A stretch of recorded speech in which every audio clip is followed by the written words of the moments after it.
قدرمانو دوستانو ستړي مشئ زه غوټۍ یم هرکلی مو کوم چې د ډیجیټل چین پروګرام ګورئ درون یعنی به پیلوت الوتکه په ټیټې فضا کې د اقتصاد د پرمختګ عمده وسیله ده. د ټیټې فضا اقتصاد اوږد صنعتي ځنځیر لري او په زیاتو ساحو کې یې ښه پرمختګ موندل شوی دی. چین د ټیټې فضا اقتصاد پرمختګ ته په ډېره درنه سترګه ګوري او د روان کال لپاره یې د حکومت په کاري راپور کې هم شامل کړی څو دغه هیواد په ټیټې فضا کې د اقتصاد د پرمختګ لپاره نوی خوځنده ځواک پیدا کړي.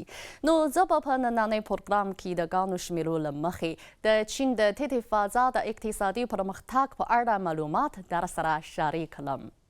شمیرې ښیي چې د 2023 کال تر پایه پورې په چین کې د ثبت شویو درونونو عمومي شمیر 1,280,000 ته رسیدلی چې دغه شمیر د 2022 کال د وارد شمیر په پرتله په سلو کې 2.2 زیاتوالی ښیي.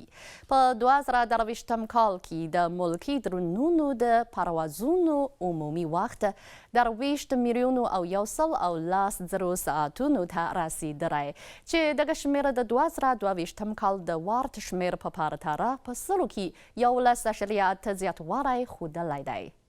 د شمیرنې له مخې په 2023 کال کې په چین کې د ټیټې فضا د اقتصاد عمومي اندازه له 500 میلیاردو یونو څخه اوښتی او باور دا دی چې تر 2030 کاله پورې به دغه اندازه 2000 میلیاردو یونو ته ورسیږي. د 2023 کال تر پایه پورې په دغه هیواد کې د درونونو د خدماتي سټیشنونو شمیر 2.2 ته رسیدلی د اړوندو چارو د خدمات او تضمین توان یې لوړ شوی او د ټیټې فضا د اقتصادي پرمختګ لپاره یې ښه زمینه برابره کړې ده. د فلمونو او درامو د تصویرونو د اخیستلو، کارخانیزو چارو، اور وړونکو چارو، انرژیو او د نقشو د طرح کولو په شمول ځینو برخو کې د بې پیلوته الوتکو رولونه د زیاتېدو په حال کې دي او په راتلونکي کې به په لا زیاتو ساحو کې ښه وکارول شي. باور دا دی چې دا به د اقتصاد او ټولنې د باکیفیته پرمختګ لپاره ښه تخنیکي زمینه برابره کړي.